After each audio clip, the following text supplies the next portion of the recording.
گرا کھول کر کے میرا چہرہ کھول کر کے دیکھنا، اگر خدا نہ خواستہ کوئی دوسری صورت ہے تو میرے لیے اللہ کے سامنے رو رو کر کے دعائیں کرنا۔ کون کہہ رہا ہے میرے بھائی؟ وقت کا عمر ثانی کہہ رہا ہے۔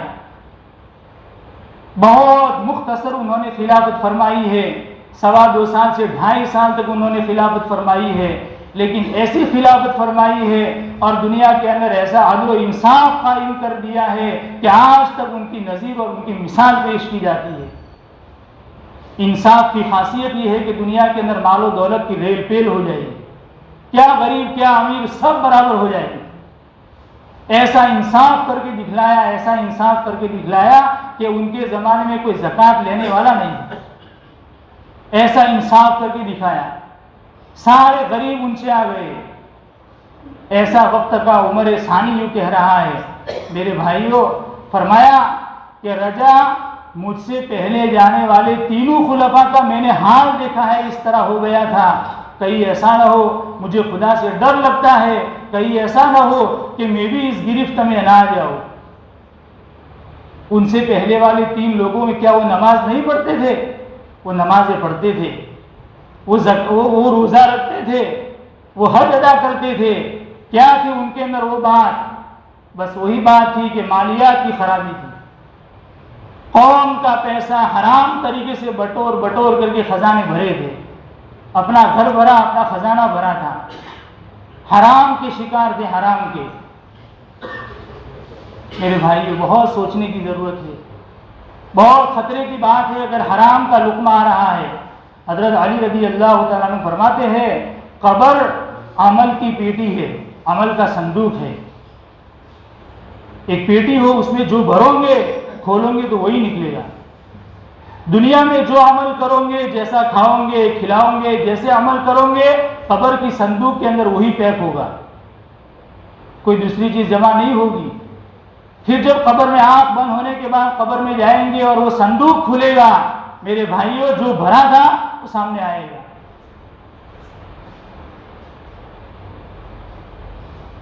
بہت ڈرو میرے عزیزو، میرے بھائیوں، بہت ڈرنے کی چیز ہے۔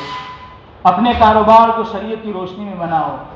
بعض مرتبہ ایسے حالات سننے میں آتے ہیں، ایسے حالات سننے میں آتا ہے کہ دل میں ایسا افسوس ہوتا ہے، ہائے ہماری قوم کے کاروبار کا دیوالیہ نکل چکا ہے، ہماری قوم کا کاروبار بالکل چوپٹ ہو چکا ہے، کیسا اندھیرا چھا چکا ہے۔ کیا سنت و شریعت خالی مسجد کی حد تک ہے؟ نماز روزے اور زکوٰۃ کی حد تک ہے؟ ارے میرے بھائیوں، کاروبار کو زندہ کرو، کاروبار کو سنت اور شریعت کے مطابق لاؤ۔ معاملات کا دین بہت اہم ہے۔ حضرت تھانوی قدس سرہ کا ایک ملفوظ پڑھا گیا ابھی قریب میں، اوراد اور وظائف سے معاملات کی صفائی کو عظیم الشان سمجھو۔ آج ہمارا حال یہ بن چکا ہے، نمازیں پڑھتے ہیں، نوافل پڑھتے ہیں، یہ پڑھتے ہیں، پتہ نہیں کیا سے کیا اوراد اور وظائف پڑھتے ہیں۔ میرے بھائیوں، وظائف کا اور اوراد کا انکار نہیں ہے، آپ کرے بہت کرے، لیکن اس کے مقابلے میں معاملات کی صفائی بہت اہم ہے، معاملات کی صفائی بہت اہم ہے۔ ہمارے پاس لوگوں کا مال رکھا ہوا ہے، یہ قوم کا امانت ہے، قوم کی امانت ہے۔ غلط طریقے سے ہم تصرف کریں گے اور ہم بٹوریں گے، میرے بھائیوں خطرے میں ہیں، ہماری قبر بھی خطرے میں اور ہماری حشر بھی خطرے میں ہے۔ میرے بزرگوں اور بھائیوں، ان حرام کاروبار میں سے ایک منحوس، ایک ملعون لعنتی کاروبار سود کا کاروبار ہے، ملعون کاروبار ہے، اللہ اور اس کے رسول کی لعنت اور پھٹکار ہے ایسے کاروبار میں۔ حدیث شریف پڑھی گئی آپ کے سامنے، نبی پاک صلی اللہ تعالی علیہ وسلم فرماتے ہیں اگر کوئی آدمی سود کا 1 درہم خالی کھاتا ہے، 1 درہم، درہم و ربا، 1 درہم خالی کھاتا ہے، یأکلہ الرجل وہو یعلم، اور اس کو پتا ہے کہ یہ سود کا ہے، حضور نے فرمایا صلی اللہ علیہ وسلم اشد من 36 زینۃ، 36 مرتبہ زنا کرنے سے بھی زیادہ خطرناک ہے۔ 36 مرتبہ زنا کرنے سے بھی زیادہ خطرناک ہے۔ زنا کو ہم گناہ سمجھتے ہیں، سود کو ہم گناہ نہیں سمجھتے۔ ارے ایسے بھی حالات سامنے آئے، زبان کہتے ہوئے لڑکھڑاتی ہے، گستاخی معاف کرنا۔ بعض مرتبہ تو ایسا بھی سننے میں آیا کہ علماء بھی مبتلا ہو جاتے ہیں، عوام بھی مبتلا ہو جاتے ہیں۔ 36 مرتبہ زنا کرنے سے زیادہ خطرناک ہے۔ زنا کی نحوست کو ہم نحوست سمجھتے ہیں۔ روایت میں ہے کہ جب آدمی زنا کرتا ہے تو اس کے دل سے ایمان نکل جاتا ہے اور صاحبان کی طرح بن جاتا ہے۔ ایک مرتبہ زنا کرنے کی وجہ سے ایمان پر کتنا اثر پڑ رہا ہے، پھر وہ ایمان واپس لوٹ کر کے آ جاتا ہے۔ ایک روایت میں ہے کہ جب آدمی زنا کرتا ہے تو لا یؤمن، وہ مومن نہیں رہتا ہے۔ علماء نے اس کی توجیحات کر رکھی ہے، لیکن نبی پاک صلی اللہ تعالی علیہ وسلم کا براہ راست ارشاد جو دل کو چوٹ مار رہا ہے، وہ الفاظ ہی بتلا رہے ہیں کہ ایک مرتبہ زنا کرنا کتنا خطرناک چیز ہے۔ 36 مرتبہ آدمی زنا کرے تو اس کا ایمان کتنا متاثر ہوگا، اور پھر اس سے بھی زیادہ خطرناک، اور یہ بھی خالی 1 درہم سود کا۔ اندازہ تو لگاؤ میرے بھائی۔ پھر اگر ہم حرام کاروبار میں سودی کاروبار میں لگ گئے، سودی کاروبار میں لوگ 1 لاکھ روپئے 1 سال کے لیے لے جاؤ، واپس 1,10,000 کرنے پڑیں گے۔ سودی معاملہ کر رہا ہے، پیسوں سے پیسہ ڈائریکٹ کما رہا ہے، پیسوں سے ڈائریکٹ پیسہ کمانا، ڈائریکٹ پیسوں سے پیسہ کمانا، یہ تو سود ہے۔ 36 مرتبہ زنا کرنے سے زیادہ خطرناک ہے۔ اور ایک روایت میں ہے 73 درجات ہے، سب سے کم درجہ یہ ہے کہ آدمی اپنی ماں سے زنا کرے۔ کیا نبی پاک صلی اللہ تعالی علیہ وسلم نے امت کے سامنے اس منحوس کاروبار کی لعنت کو اور اس کی شناعت کو اور اس کی قباحت کو کن کن الفاظ میں بیان فرمایا ہے؟ حضرت جابر بن عبداللہ رضی اللہ تعالیٰ عنہ فرماتے ہیں کہ رسول پاک صلی اللہ تعالی علیہ وسلم نے لعنت فرمائی ہے سودی کاروبار کرنے والے پر، سودی کاروبار، سود کھانے والے پر بھی لعنت، سود لینے والے پر بھی لعنت، سودی دستاویز لکھنے والے پر بھی لعنت، اور سودی معاملے میں گواہ اور ضامن بننے والے پر بھی لعنت۔ آکل الربا وموکلہ وشاہدیہ وکاتبہ، سب پر لعنت۔ وقال ہم سواء، سب گناہ میں برابر، سواء، سب برابر۔ یہ ایسا منحوس کاروبار ہے، ہم اس میں گر گئے۔ اسی وجہ سے علماء نے لکھا ہے بینک کی نوکری حرام ہے۔ کیوں؟ آدمی بینک کی نوکری کرے گا تو کچھ تو اس میں حصہ لینا پڑے گا۔ ساری بینکیں سودی کاروبار پر ہے، اب کمپیوٹر پہ بیٹھنا پڑے گا، سودی کاروبار کی انٹری کرنی پڑے گی، اس کی ضامینوں کی انٹری کرنی پڑے گی، اس کا دستاویز بنانا پڑے گا، اس کے ڈاکیومنٹ جمع کرنے پڑیں گے، یہ سارے کرنے پڑیں گے۔ بینک کی نوکری کرنا حرام ہے۔ میرے بزرگ اور بھائیوں، ہم نبی پاک صلی اللہ تعالی علیہ وسلم کا دور میمنت کو سوچئے، کیا دور تھا وہ؟ دور اول کے صحابہ مسلمان جن کے پاس میرے بھائیوں کھانے کے لیے کچھ نہیں تھا، کھانے کے لیے کچھ نہیں تھا، 1 کھجور پر گزارا کر لیتے تھے۔ 2 ماہ تک ان کے گھر پر چولہا نہیں جلتا تھا، ستر پوشی کے لیے، بدن کو ڈھانپنے کے لیے ان کے پاس پورا کپڑا تک نہیں تھا، پیروں میں پہننے کے لیے ان کے پاس کچھ نہیں تھا، بلکہ یہاں تک لکھا ہے بھوک کی وجہ سے اور فاقہ کشی کی وجہ سے غش کھا کر زمین پر گرتے تھے۔ حضرت ابو ہریرہ رضی اللہ تعالیٰ عنہ کا حال بخاری شریف کی روایت میں بیان کیا گیا ہے اور خود ان کی زبانی بیان کیا گیا ہے۔ فرماتے ہیں وَإِنِّي لَأَخِرُّ بَيْنَ الْمِنبَرِ وَبَيْنَ الْحُجْرَةِ، بعض مرتبہ میں بھوک کی وجہ سے منبر شریف اور حجرہ شریفہ کے درمیان میں گر پڑتا تھا غش کھا کر کے۔ فَيَجِيءُ الْجَائِي، آنے والے آتے تھے، وَيَضَعُ قَدَمَهُ عَلَىٰ عُنُقِهِ، میں گرا پڑا ہوا ہوتا تھا اور آنے والے آتے تھے اور میری گردن کے اوپر اپنا پیر رکھ کر کے جاتے تھے. اور وہ تو سمجھنے والے سمجھتے تھے کہ اس کو تو کوئی جنون ہے, النبی جنون, مجھ کو کوئی جنون ہے. پھر وہ خود فرماتے ہیں وما بی الا الجوع, خود فرماتے ہیں ما بی الا الجوع, کچھ نہیں تھا, بس فاقہ کشی تھی اور بھوک ستا رہی تھی, بھوک کی وجہ سے میں گر پڑتا تھا.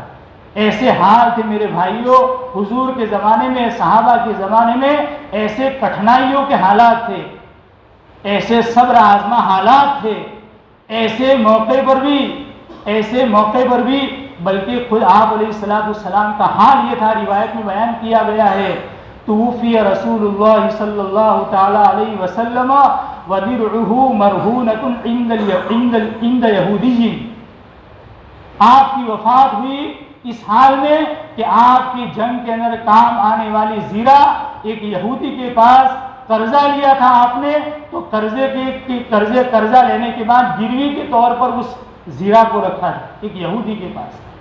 کیا حال تھا میرے بھائی, سوچو ذرا, سید الانبیاء کے گھر پر کھانے کے لیے کچھ نہیں ہے اور جنگ میں کام آنے والی ایک زیرہ آپ نے ایک یہودی کے پاس گروی کے طور پر رکھی ہے, رہن کے طور پر رکھی ہے, اڈونے رکھی ہے. اس حال میں آپ کی وفات ہوئی. آپ نے چند سانٹ جھو لیے تھے بطور قرض کے ازواج مطہرات کا نفقہ ادا کرنے کے لیے, اور آپ کی وفات کے بعد آپ کا وہ قرض ازواج مطہرات رضی اللہ تعالی عنہن اجمعین نے ادا کیا ہے. یہ حال تھے میرے بھائیوں دور اول کے اور صحابہ کے اور آپ علیہ السلام کی زمانے کے یہ حال تھے. اس کے باوجود بھی قرآن کریم کا ایک لہجہ دیکھیے, قرآن کریم فرماتا ہے, عین ایسے موقع پر فرماتا ہے لا تمدن عینیک الی ما متعنا به ازواجا منہم. صحابہ کفار کے قرضوں تلے دبے ہوئے تھے, فاقہ کشی عام تھی, بھوک مری عام تھی, کپڑا پہننے کے لیے نہیں تھا. خود سید الانبیاء کو قرضہ لینے کی نوبت آئی. عین ایسے موقع پر بھی قرآن کریم یہ کہہ رہا ہے او مسلمانوں ان کفار کے مال و دولت کی طرف للچائی ہوئی نظر سے دیکھنا بھی مت, ان کفار کے مال و دولت کی طرف للچائی ہوئی نظر سے دیکھنا بھی مت. سود لینا تو دور کی بات, سود حرام کر دیا. ایسے حالات تھے ہمارا قدم پھسل جاوے, اچھوں کا قدم پھسل جاوے. رائنا شیوخا سقیتو, بڑوں کو دیکھا ہے کہ ان کا پتا کٹ گیا ہے. ایسے حالات میں بھی قرآن ان کو جھنجھوڑ کر کے بڑی تاکید کے ساتھ کہہ رہا ہے لا تمدن عینیک الی ما متعنا به ازواجا منہم, خبردار ان کے مال و دولت کی طرف للچائی ہوئی نظر سے دیکھا بھی کرے. لا تمدن کا لفظ استعمال کیا ہے, کھینچنے کے معنی میں آتا ہے, یوں آنکھیں پھاڑ کر کیسا بنایا ہے بنگلہ, کیسا مال و دولت ہے. لا تنظرن نہیں ہے اور تاکید کے ساتھ نہیں کا سیگا ہے. میرے بھائیوں پھر ہم ایسے ماحول میں رہتے ہوئے کیا ہم پر کیا فاقے آ گئے. شادی کرنی ہے بچی کی, سود میں ہاتھ ڈال دیا. گھر بنانا ہے, بینک میں چلے گئے, لون لے لیا. تجارت پڑھانی ہے, لون لے لیا. میرے بھائیوں بہت خطرے کی چیز ہے. جس آدمی نے بھی سود میں ہاتھ ڈالا میرے بھائیوں اللہ اور اس کے رسول کی کھلی بغاوت ہے. ایسے آدمی سے اللہ کا اعلان جنگ ہے. یقین مانیے سور کی بوٹی میں اور سود کی روٹی میں کوئی فرق نہیں. خنزیر اور سور اس کو ہم حرام سمجھتے ہیں, اس کے گوشت کو حرام سمجھتے ہیں, تو سود کی روٹی میں کیا فرق رہا. ارے سود کی روٹی پر تو اللہ کی طرف سے اعلان جنگ ہے.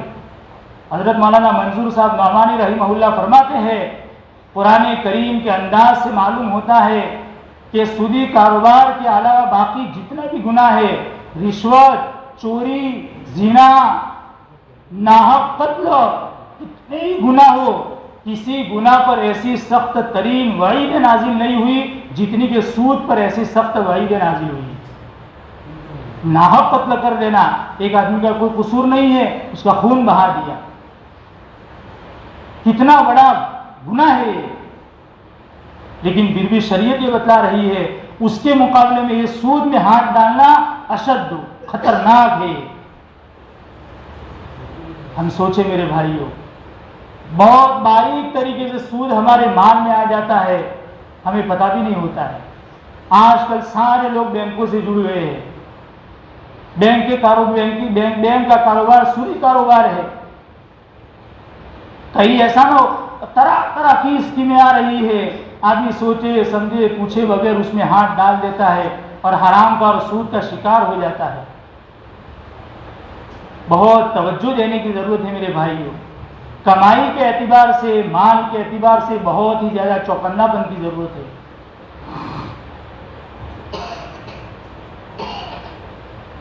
اسی لیے میرے بھائیوں، کل قیامت کے دن میدان محشر میں انسان کا قدم نہیں ہٹ سکے گا یہاں تک کہ اس کے بارے میں سوال نہ کر دیا جاوے مال کہاں سے کمایا تھا اور کہاں پر خرچ کیا. کہاں سے کمایا تھا، حلال کا تھا کہ حرام کا تھا؟ قدم نہیں ہٹ سکے گی. پہلے ہی یہی سوال اور جواب. جنت بات کی چیز ہے. روایتوں کا انداز اتنا سخت ہے میرے بھائیوں، سودی کاروبار پر اتنا سخت انداز ہے کہ دل ہل جائے. لیکن کوئی آدمی کھا رہا ہے، سودی کاروبار میں ملوث ہے. ارے حضور کی ایک حدیث بھی کافی تھی دل کو جھنجھوڑنے کے لیے. چل جائے کہ آپ نے طرح طرح کے انداز سے پیرائے انداز بدل بدل کر کے آپ نے امت کو سمجھایا ہے. آج سے 1400 سال پہلے آپ نے امت کو سمجھایا تھا.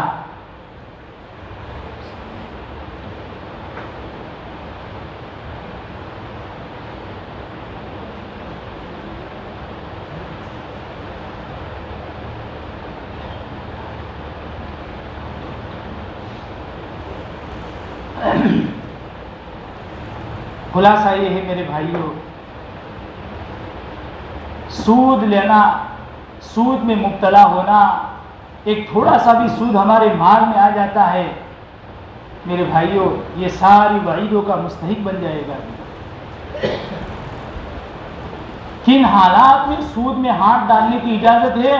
اگر ہمارے پاس پیسہ نہیں ہے، کوئی قرضہ دینے کے لیے تیار نہیں ہے، ہم علماء کے پاس جا رہے کہ مولانا اس حال میں کیا کروں، شریعت میری کیا رہبری کر رہی ہے، میرے لیے بینک سے سودی لون لینا میرے لیے کب جائز ہوگا؟ آج کل تو یہ حال ہو چکا ہے، ولیمے میں زور و شور سے ولیمہ کرو چاہے بینک سے سودی لون لینا پڑے، اچھے سے اچھا گھر بنا دو چاہے بینک سے سودی لون لینا پڑے. ارے تجربہ شاہد ہے جس نے بھی اس منحوس اور لعنتی کاروبار میں ہاتھ ڈالا خدا نے ان کو اجاڑ دیا، کنگال ہو گئے. اور یہ تو حدیث میں ہے، الربا وإن كثر فإن عاقبته تصير إلى كل. انجام کار آدمی کی تباہ و بربادی ہے، کچھ نہیں ہے. تجربے سے شاہد ہو چکے، ہمارے آپ لوگوں کے سامنے بھی تجربات ہوں گے. دنیا میں ہی آدمی کو اللہ تعالیٰ اس کی سزا چکھا دیتے ہیں. حلال کاروبار کرو، حلال کاروبار، چاہے نفع میں تھوڑا سا بچے، لیکن اللہ کی طرف سے اس میں برکت ہے. بقیت اللہ خیر لکم ان کنتم مؤمنین. اللہ جو بچاتے ہیں یعنی حلال کا، ہم جو بچاتے وہ نہیں، اللہ جو بچاوے چاہے تھوڑا سا بچے یہ بہتر ہے. خیر لکم، یہ تمہارے لیے بہتر ہے. اگر تم کو اللہ اور اس کے رسول کی بات پر مکمل یقین ہو تو اس پر ایمان لاؤ، اس کو مانو، اس کو پلے باندھو. قرآن کہہ رہا ہے بقیت اللہ خیر لکم ان کنتم مؤمنین. اس لیے میرے بزرگوں اور بھائیوں، ہمارے سامنے سود کی چند مروجہ شکلیں بیان کی جا رہی ہے.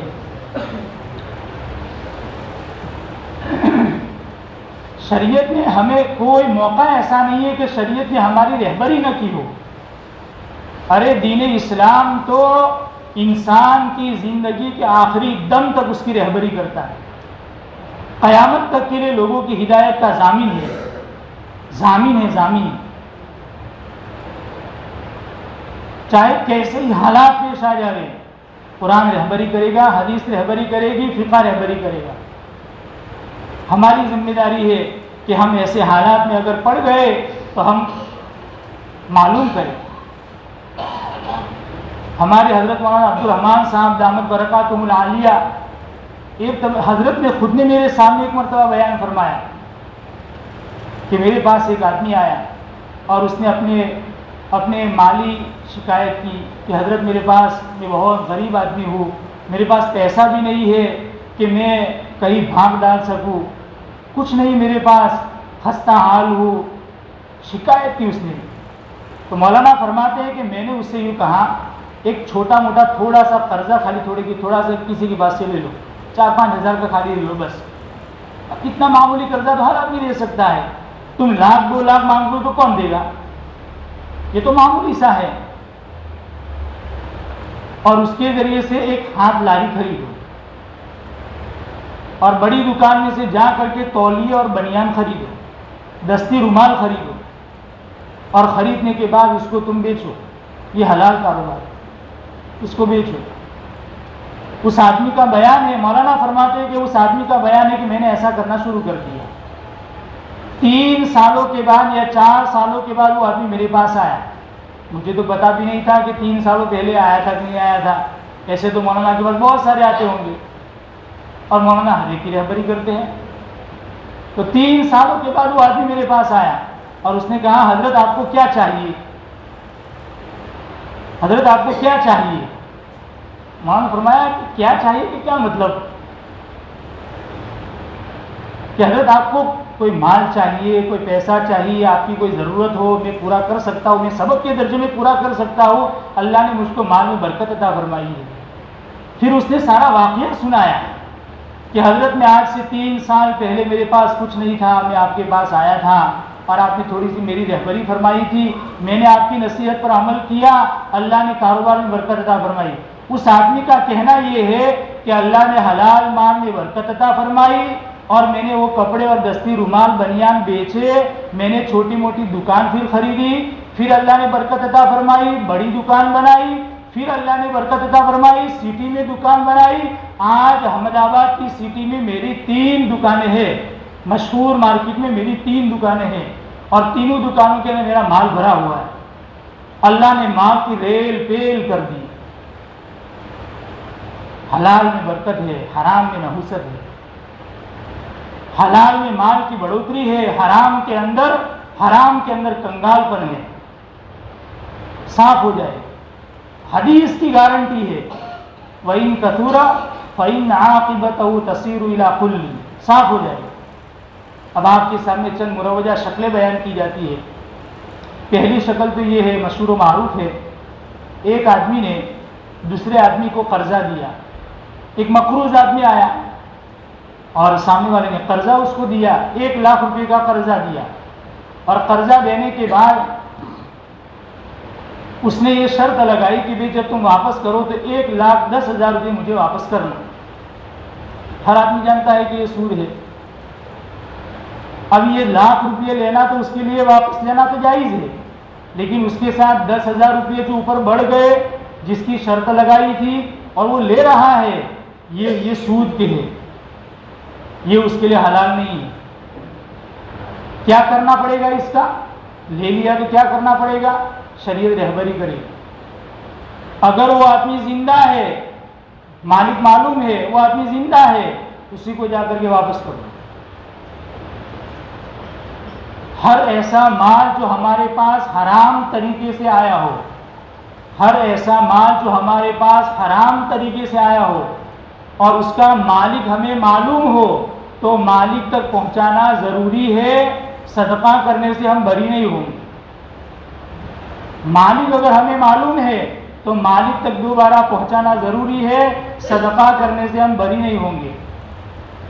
اگر مالک کا انتقال ہو گیا، اس کے وارثین تک پہنچاؤ، یہ مال اس کے ورثے میں چلا جائے گا، یہ مال ہمارا نہیں ہے، ہم مر جائیں گے تو ہمارے وارثین اس کے مالک نہیں ہوں گے، مالک معلوم ہے، مالک تک پہنچاؤ یا اس کے وارثین تک پہنچاؤ۔ ہر کوئی حرام مال، ایک نوکر ہمارے ہوٹل میں کام کر رہا تھا مثال کے طور پر، اور اس نے 10 دن کام کیا اور اس کو تھوڑا مشکل معلوم ہوا تو بھاگ کر چلا گیا، اب اس کی 10 دن کا پگار تنخواہ ہمارے گلے کے اندر جمع ہے، اب یہ ہم نفع کے اندر ایڈ کر لے وے، شامل کر لے وے اور پارٹنروں کے نفع میں چلا جاوے، یہ حرام کا مال جا رہا ہے، اور یہ ہوٹل چلانے والا آدمی اس کا ذمہ دار بنے گا، یہ حرام کا مال ہے۔ اب اگر یہ نوکر کہاں چلا گیا اس کی تحقیق کرو، اگر پتہ چل جاتا ہے وہاں تک اس کا مال پہنچا دو، اور اگر کچھ عطا پتہ نہیں ہے کہاں چلا گیا، کہاں نوکری کرتا ہے، اس کا کوئی ایڈریس وغیرہ معلوم نہیں، نہ اس کے وارث معلوم ہے، تو ثواب کی نیت کے بغیر اس کے نام سے صدقہ کر دو، ثواب کی امید نہیں، دیکھیں مال کہاں ہمارا ہے، ارے بھائی مال ہمارا ہے نہیں ہے، ہمارا مال ہو تو ہم ثواب کی امید رکھے، ارے ثواب کی امید رکھو گے تو یہ تو گناہ ہوگا، ثواب کی امید کے بغیر آدمی صدقہ کر دے گے کہ بھئی جس کا پیسہ یہ ہے میں اس کی طرف سے صدقہ کر رہا ہوں، یوں کر کے آدمی صدقہ کر دے، یہ کرو گے تو ثواب ملے گا، اس لیے کہ شریعت کے حکم پر عمل کیا، ثواب کی امید کے ساتھ کرو گے تو پھر اس میں کوئی ثواب نہیں، تو اس کی طرف سے صدقہ کر دو۔ اگر چلو ہم نے صدقہ کر دیا تھا اور صدقہ کرنے کے بعد اتفاق سے وہ نوکر آ گیا، بھی میرا 10 دن کا پگار لاؤ، وہ آ گیا اور ہم نے تو اس کے نام سے صدقہ کر دیا تھا، تو بھی شریعت رہبری کرے گی، اس کا حق ہے اس کو دے دے۔ اب کیا، اب بات یہ ہے کہ جو ہم نے اس کا 10 دن کا پگار اس کے نام سے صدقہ کیا تھا اس کے کھاتے سے اللہ تعالیٰ نکال کر کے ہمارے کھاتے میں جمع کر دیں، وہ ثواب ہمارے کھاتے میں آ جائے۔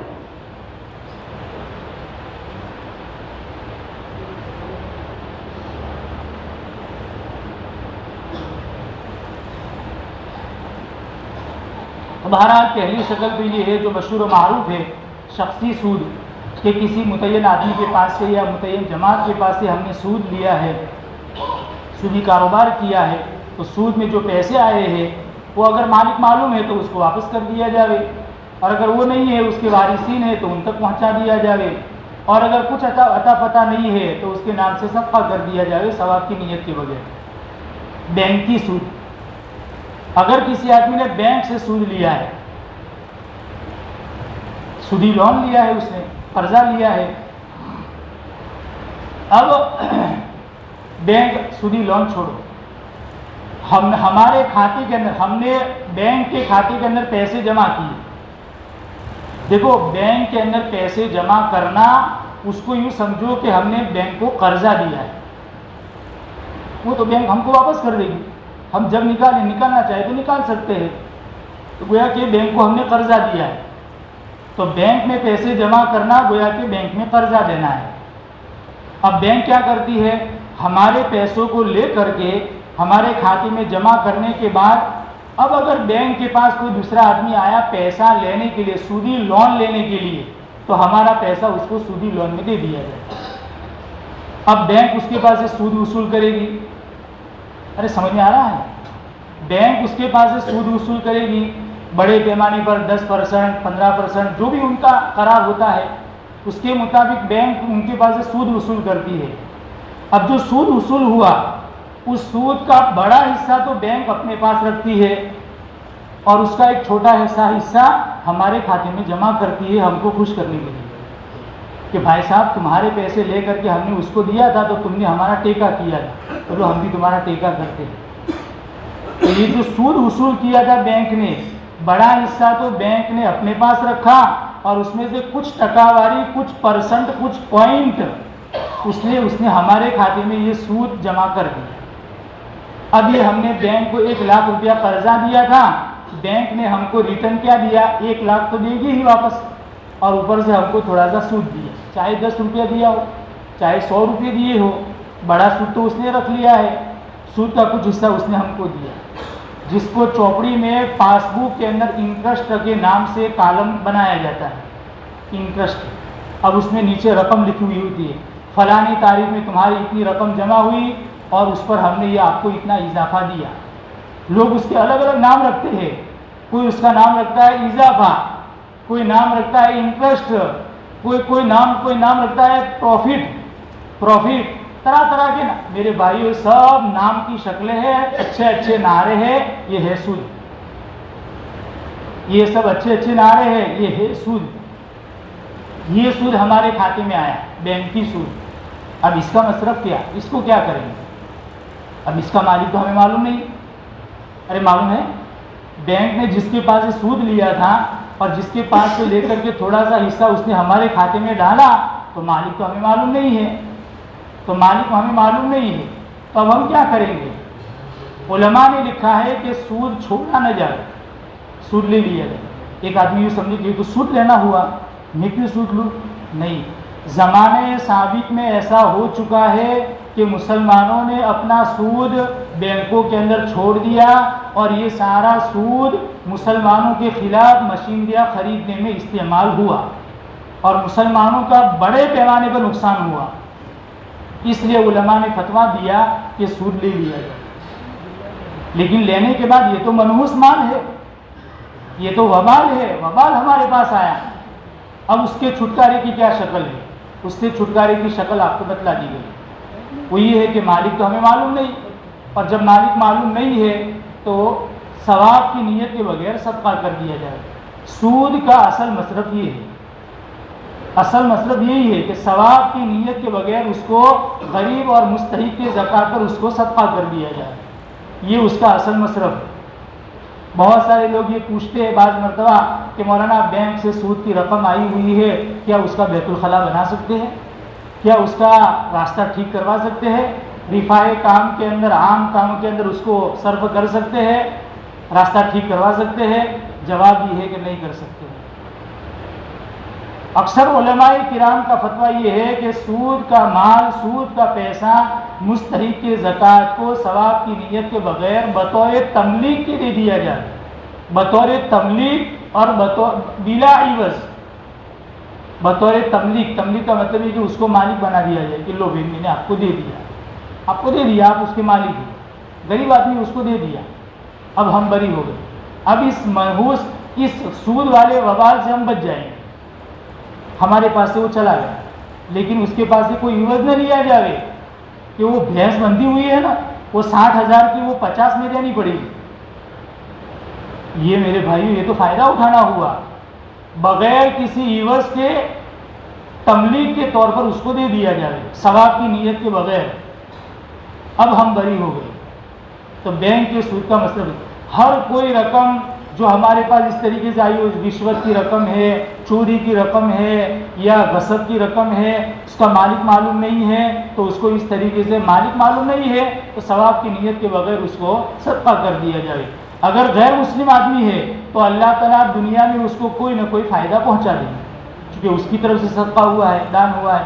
مسلمان ہے تو اللہ تعالیٰ اس کی نیکی کو محفوظ کر کے آخرت میں اس کو کام آئے گی. بہرحال یہ بینک کے سود کا مصرف ہوا. بعض مرتبہ فقہائے کرام نے اس سے قاعدے کلیہ نکالا ہے. ہم نے ایک آدمی کو 1,00,000 روپے دیے اور ہم نے شرط لگائی کہ دیکھو 1 سال کے بعد جب آپ واپس کریں گے تو 1,10,000 آپ کو واپس کریں گے.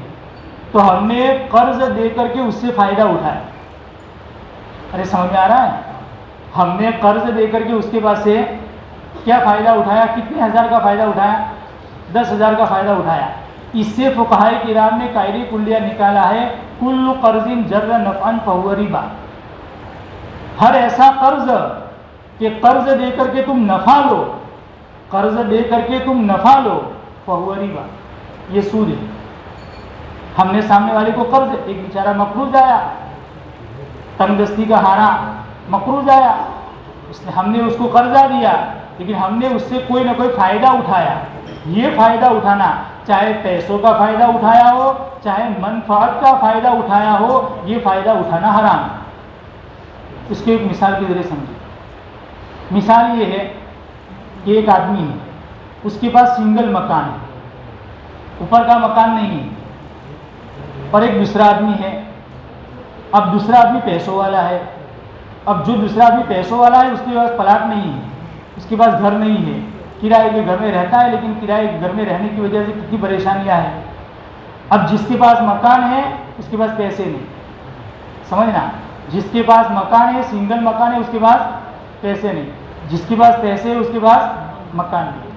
اب یہ پیسوں والا آدمی اس مکان والے سے یہ کہتا ہے کہ بھئی دیکھو اوپر کا مکان بنانا ہے، یہاں بھی بنانا ہے، 5-6 سال ہو گئے، چھت خراب ہو رہی ہے، چھت ٹپک رہی ہے، تم سے بھلا آدمی کون سا ہوگا، اوپر کا مکان بنانا ہے۔ اس نے کہا کہ میں پیسہ آپ کو دیتا ہوں، 5 لاکھ روپے میں آپ کو دینے کے لیے تیار ہوں، لو 5 لاکھ روپے، لیکن جب مکان تیار ہو جائے گا 2 سال تک میں اس میں رہوں گا اور کرایہ نہیں دوں گا، 1 سال تک میں اس میں رہوں گا لیکن کرایہ نہیں دوں گا۔ دیکھو پیسے والے نے مکان والے کو کیا دیا، 5 لاکھ روپے دی، قرضہ دیا کہ نہیں دیا، اور قرضہ دے کر اس نے کیا کیا، فائدہ اٹھایا۔ کیا فائدہ، کرایہ حاضر۔ بھائی کیوں، پیسے دیے ہیں، 5 لاکھ روپے آپ کو دیے ہیں، تو یہ قرض دے کر کے اس نے فائدہ اٹھایا، یہ فائدہ اٹھانا حرام۔ کل قرض جر نفعا فہو ربا، قرض دیا فائدہ اٹھایا، یہ سود کے دائرے میں ہو گیا۔ میرے بھائیوں، اگر قرضہ دینا ہے قرض حسنہ دو، قرض دے کر کے کوئی فائدہ مت اٹھاؤ سامنے والے سے۔ ارے آخرت پر یقین بھی تو کچھ ہے، ہمارا ایمان تو غیب پر ہے، جیب پر تھوڑا ایمان ہے کہ دنیا میں سارا وصول کر دیں گے۔ غیب پر ہمارا ایمان ہے، اللہ اور اس کے رسول کے وعدے ہیں، قرض حسنہ دوں گے، روزانہ اتنا روپیہ صدقہ کرنے کا ثواب ملے گا، روزانہ اتنا روپیہ صدقہ کرنے کا ثواب ملے گا۔ روپیہ تو واپس آئے گا ہی اپنے وقت پر، لیکن صدقے کا ثواب ملے گا۔ کتنی بڑی فضیلت ہے۔ اب معاملہ صحیح کرنا ہے تو کیا کرو کہ بھئی مکان کا جو کرایہ ہے وہ کرایہ طے کر دو۔ بلکہ فقہائے کرام نے لکھا ہے اگر قرض کے دباؤ میں آ کر کے مکان والے نے کرایہ کم لیا، یا اس نے کہا کہ بھئی 1000 روپے کرایہ چلتا ہے تو 500 ہی دوں گا، 1000 نہیں دوں گا، میں نے آپ کو 5 لاکھ کا قرضہ دیا ہے، تو فقہائے کرام نے لکھا ہے یہ بھی فائدہ اٹھانا ہوگا، یہ بھی جائز نہیں ہے، یہ بھی سود کے دائرے میں آئے۔ اسی طریقے سے میرے بھائیوں، بعض مرتبہ ہمارے کوئی قرضہ لینے کے لیے آتا ہے، تو آج کل لوگوں کی عادت ہوتی ہے کہ قرضہ لے جاتے ہیں لیکن پھر واپس دینے کا سوال ہی پیدا نہیں ہوتا ہے، تو دینے والے بھی سمجھ جاتے ہیں کہ اب کسی کو دینے کا نہیں۔ میرے بھائیوں، کمی ہے ہمارے اندر بہت زیادہ کمی ہے، وعدہ خلاف ہے، ہم اتنے وعدے کرتے، وعدوں پر وعدے ہو جاتے ہیں لیکن اس کا قرضہ واپس کرنے کا نام نہیں۔ ارے وعدہ ہو قریب آ گیا ہے، آپ کے پاس پیسوں کا انتظام نہیں ہو سکا ہے، تو اس کے سامنے جا کر کہو کہ بھئی پیسوں کا انتظام نہیں ہوا ہے، میں آئندہ انشاءاللہ 2-4 مہینوں میں آپ کے لیے انتظام کر کے دے دوں گا۔ میرے بھائیوں، کوئی مسلمان کا ضمیر ایسا نہیں ہوگا کہ آپ کی چال پکڑے، آپ کی دامن پکڑے کہ نہیں ابھی لاؤ، لیکن ہم دکھائے تو صحیح، ایسا بلکہ چھپتے ہو جاتے ہیں، تاریخ آنے سے پہلے چھپنا شروع ہو گئے۔ روزانہ ملاقات ہوتی تھی، قرض لینا تھا تو دن میں 5 مرتبہ نظر آتے تھے، بلکہ آتے تھے، لیکن جب وعدہ پورا ہو گیا اب انتظام نہیں ہوگا تو کہنا چاہیے، لیکن اب کہتے نہیں، اب چھپ جاتے ہیں۔ اب بیچارہ وہ فون پر فون کرتا ہے، فون سوئچ آف، فون اٹھاتے نہیں ہے۔ کتنے اخلاق سے ہم نیچے اتر گئے۔ اب ہم نے اس سے جا کر کہا کہ پیسوں کا انتظام نہیں ہوا ہے، آپ تھوڑی سی مہلت دے دیجئے۔ ارے قرآن کا حکم ہے وَإِن كَانَ ذُو عُسْرَةٍ فَنَظِرَةٌ إِلَىٰ مَيْسَرَةٍ، اگر بیچارہ مقروض پر تنگدست ہے تو اس دینے والے کی ذمہ داری بنتی ہے فَنَظِرَةٌ إِلَىٰ مَيْسَرَةٍ، سہولت تک اس کو گنجائش دے، اس کو اور زیادہ موقع دے۔ تو قرآن کا حکم ہے، جب آپ کو اتنا سارا قرضہ دیا ہے تو 2 مہینے آگے بڑھانے میں اس کا کیا جائے گا۔ لیکن میرے بھائیوں، آج کل قرضہ لینے کے بعد، لے جانے کے بعد مقروضین کا جو حال بن جاتا ہے وہ بہت ہی زیادہ قابل شکایت ہے۔ گویا قرضوں کا دروازہ وہ بند کر رہے ہیں کہ قرضوں کا دروازہ بند، ہاں کیوں آدمی اپنے چپل گھسے گا، قرضہ ہی نہیں دے گا۔ بہرحال ایک آدمی قرضہ لینے کے لیے آیا، اس نے کہا کہ مجھے 5 لاکھ روپے کی ضرورت ہے۔ اب میں نے ابھی آپ کو حالات سنا ہے، اب اگر وہ قرضہ دینے والا آدمی ڈائریکٹ 5 لاکھ کا قرضہ دے دیتا ہے تو اس کے تو دل میں یہ رہتا ہے کہ یہ تو قرضہ لے کر کے چلا جائے گا تو پتہ نہیں واپس بھی آئے گا کہ نہیں آئے گا، مجھ کو ملے گا بھی نہیں ملے گا، تو اس کے دل میں ایک خطرہ رہتا ہے۔ تو اس نے یوں کہا بھئی ایک کام کرو، میں آپ کو 5 لاکھ روپے دینے کے لیے تیار ہوں، لیکن آپ کی کوئی چیز میرے پاس بطور گروی رکھ دو، زمین رہن کے طور پر رکھ دو، اڈونے رکھ دو، یا فلانا کوئی دوسری چیز میرے پاس، کوئی چیز آپ میرے پاس رہن کے طور پر رکھ دو۔ اب وہ بیچارہ تیار ہو گیا کہ لو میری زمین آپ کے پاس میں نے رکھ دی، بطور گروی رکھ دی، اور ہم نے اس کو 5 لاکھ روپے دے دی، اور وہ آدمی لے کر چلا گیا۔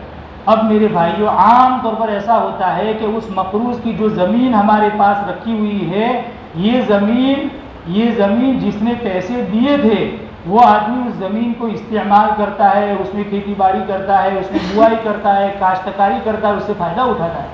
یہ تو قرض دے کر کے فائدہ اٹھایا، یہ تو سود کے دائرے میں آئے گا، یہ تو رہن سے فائدہ اٹھانا ہوا، رہن سے فائدہ اٹھانا جائز نہیں ہے، یہ بھی سود کے دائرے میں آئے گا۔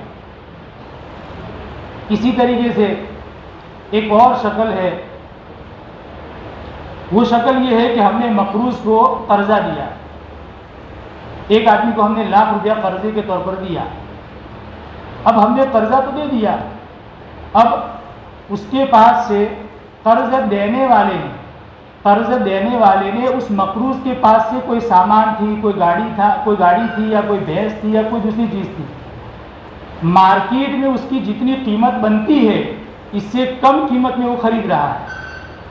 ایک مثال سے اس کو سمجھو، ایک آدمی 1,00,000 روپے کا قرضہ لے گیا، اب قرضہ دینے والے نے مقروض سے یہ کہا کہ بھئی تمہارے پاس جو بھینس ہے وہ مارکیٹ کے اعتبار سے اس کا ویلیو ہے 60,000 روپے، لیکن 50 میں آپ دے دو مجھے 10,000 روپے کم کر کے مجھ کو دے دو۔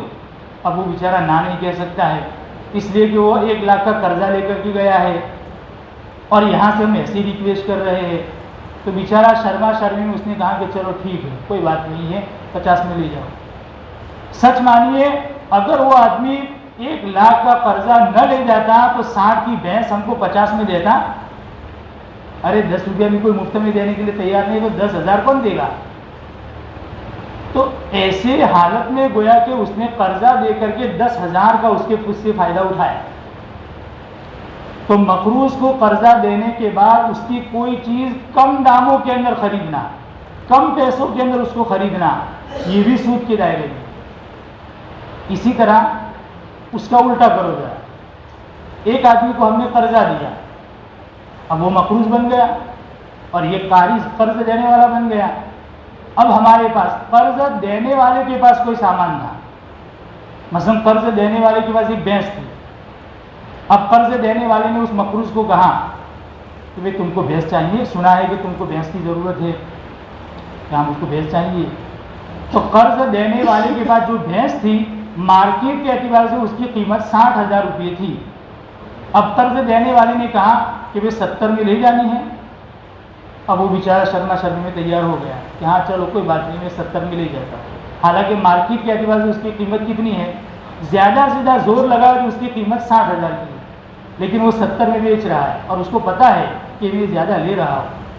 اگر اجنبی سے ایسا معاملہ کرو گے تو کوئی حرج نہیں، لیکن مقروض سے اگر ایسا معاملہ کرو گے تو گویا کہ تم نفع کما رہے ہو اور اس کی شرما شرمی سے اور قرض دے کر کے اس سے فائدہ اٹھا رہے ہو، یہ بھی سود کے دائرے میں ہے، یہ ہمارے 10,000 کا نفع حلال نہیں ہوگا۔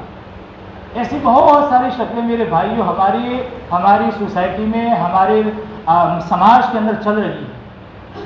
اسی طریقے سے مثلا ایک آدمی کو ہم نے قرضہ دیا، قرضہ دینے کے بعد وہ بھینس لایا بیچارہ، 1,00,000 کا ہم نے قرضہ دیا تھا، وہ بھینس لایا، تو وہ قرضہ ہم نے اس کو دیا 1,00,000 کا، قرضہ دیتے وقت ہم نے پوچھا کہ کیا کرو گے، اس نے کہا مجھے بھینس لانی ہے۔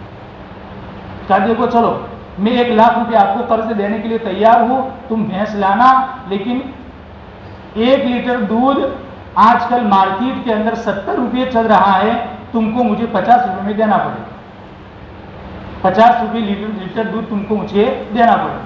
تو ہم نے اس کو 1,00,000 روپے قرضہ دیا تھا، بھینس لایا، اب 1 لیٹر دودھ مارکیٹ کے اعتبار سے 70 روپئے ہے، اور یہ قرض دینے والا کتنے میں لے رہا ہے؟ 50 میں لے رہا ہے۔ فی لیٹر 1 لیٹر کے پیچھے وہ 20 روپئے کا نفع لے رہا ہے، 20 روپئے کا۔ تو یہ تو مہینے کا کتنا ہو جائے گا؟ بولو 600 روپئے۔ تو سال کے کتنے ہوں گے؟ 12 چک 72، 7,200 روپئے۔ تو یہی تو ہوا، 1 لاکھ روپئے دیے اور 1,70,000 وصول کیے۔ ایسی بہت ساری شکلیں میرے بھائیوں یہ سود کے دائرے میں آتی ہے، اس سے بہت زیادہ بچنا چاہیے۔ اسی طرح سود کی تو شکل نہیں ہے، لیکن لوگ عام طور پر ایک دوسرے سے پوچھتے رہتے ہیں۔ ایک آدمی دکان کھول کر کے بیٹھا، اب ایک کسٹمر آیا اس کے پاس، اور کسٹمر کے سامنے ہم نے سامان دکھایا، اب وہ سامان ہے۔ اب اس نے پوچھا کہ بھائی کتنے میں؟ تو ہم نے کہا کہ بھائی دیکھو، نقد میں لینا ہو تو 100 روپئے، اور اگر ادھار میں لینا ہو تو 120 روپئے۔ نقد ادھار کا فرق کر دے، اور ہر آدمی فرق کرتا ہے۔ تو نقد میں لینا ہو تو 100 روپئے، ادھار میں لینا ہو تو 120 روپئے۔ اب ابھی بات چل رہی تھی، اور اسی مجلس کے اندر کوئی بھی ایک بات فائنل ہو گئی۔ 2 آپشن رکھے تھے، اس میں سے ایک آپشن فائنل ہو گیا دونوں کے درمیان کہ بھائی نقد لینی ہے، لو 100 روپئے۔ تو یہ معاملہ جائز، اس کو سود نہیں کہا جائے گا، معاملہ جائز۔ اور اگر اسی مجلس میں ایک آپشن فائنل ہو گیا کہ مجھے ادھار لینی ہے، میں مہینے کے بعد آپ کو قیمت دوں گا، تاریخ بھی فائنل کر دی، تو 120 روپئے میں ہم نے وہ چیز دی۔ نقد دیتا تو 100 روپئے میں دیتا، لیکن ادھار میں بھی 120 روپئے میں دی۔ یہ بھی مجلس عقد کے اندر ایک بات فائنل ہو گئی، تو اب یہ بھی اس کو سود نہیں کہا جائے گا۔ یہ 20 روپئے جو اس نے اوپر کمائے، یہ 20 روپئے اب یوں سمجھا جائے گا کہ وہ سامان ہی 120 روپئے کا ہے۔ اب ایسا نہیں سمجھا جائے گا کہ سامان تو 100 روپئے کا اور اوپر کے 20 روپئے اس نے مدت کے مقابلے میں کمائے، ایسا نہیں سمجھا جائے گا، بلکہ پورے سامان ہی کی قیمت 120 روپئے کہی جائے گی۔ لیکن مجلس عقد کے اندر ایک بات، جس مجلس کے اندر معاملہ ہو رہا ہے، اس مجلس کے اندر ایک بات فائنل ہو جانی چاہیے کہ بھائی نقد تو نقد، ہم 2 آپشن رکھ سکتے ہیں کہ بھائی نقد لینا ہو تو اتنے میں، ادھار میں لینا ہو تو اتنے میں۔ یا ہم پوچھ سکتے ہیں کہ بھائی نقد دوں گے یا پھر ادھار لے جانی ہے، اور دل میں ہم نے طے کر دیا کہ جو کہے گا اس کے مطابق قیمت، کہ اس نے کہا کہ نقد تو چلو 100 روپئے، اس نے کہا کہ بھائی ادھار تو چلو 150 روپیہ۔ تو ہم نے دل میں، بہرحال مجلس کے اندر ایک بات طے ہو گئی کہ بھائی نقد یا ادھار، اور اس کے مطابق معاملہ ہو گیا، تو یہ سود کے دائرے میں نہیں ہے۔ چاہے ایک اور بات سمجھ لیجیے، وقت پورا ہو گیا ہے۔ بعض مرتبہ ایسا ہوتا ہے کہ ہم نے کوئی چیز بیچی، بیچنے کے بعد سامنے والے سے طے ہوا تھا کہ بھائی مہینے کے بعد اس کی قیمت تم دے دینا۔ اب مہینہ پورا ہو گیا، اب وہ سامنے والا وہ قیمت دیتا نہیں ہے، 2-3-4 مہینے اوپر چلے گئے۔ اب ہم اس سے یہ کہہ رہے ہیں، قرض دینے والا یہ کہہ رہا ہے کہ بھائی میں نے تم کو جتنا قرضہ دیا تھا یا جتنا سامان دیا تھا، اس کی قیمت پر تم اتنے بڑھا کر کے دو۔ حالانکہ دیتے وقت ایسی کوئی شرط نہیں ہوئی، لیکن اب اس نے وعدہ خلافی کی، وقت پر پیسے نہیں دیے، اور ہم کو تھوڑا پریشان بھی کیا، اس لیے ہم بھی کنٹال گئے، اس لیے ہم اس کے پیچھے پڑ گئے کہ بھائی اب تو تم کو اتنے بڑھا کر کے دینے پڑیں گے، مجھ کو اتنے دینے ہی پڑیں گے۔ اب اس نے بیچارے نے دے دیے۔ تو اس کی 2 شکلیں۔ ایک شکل تو یہ ہے کہ اگر معاملہ کرتے وقت تم نے شرط لگا دی کہ دیکھو وقت پر ادا نہیں کیے تو اتنی پینلٹی چڑھاؤں گا، اتنے روپئے اوپر لوں گا، تو یہ سود ہو، کیونکہ معاملے میں شرط آ گئی، یہ سود ہو گیا۔ اور اگر معاملے میں ایسی کوئی بات نہ ہوئی ہو اور اس نے وقت پر ادا نہیں کیا اور اب اس کے پاس سے لے رہا ہے، یہ ظلم ہوگا، اس کو سود نہیں کہا جائے گا، اس کو ظلم کہا جائے گا۔ بہرحال یہ چند باتیں تھی، وہ آپ کے سامنے آ گئی۔ اللہ تعالی ہمارے معاملات کو درست فرمائے، حلال روزی کا اللہ تعالی ہمارے لیے انتظام فرمائے۔ وآخر دعوانا الحمدللہ۔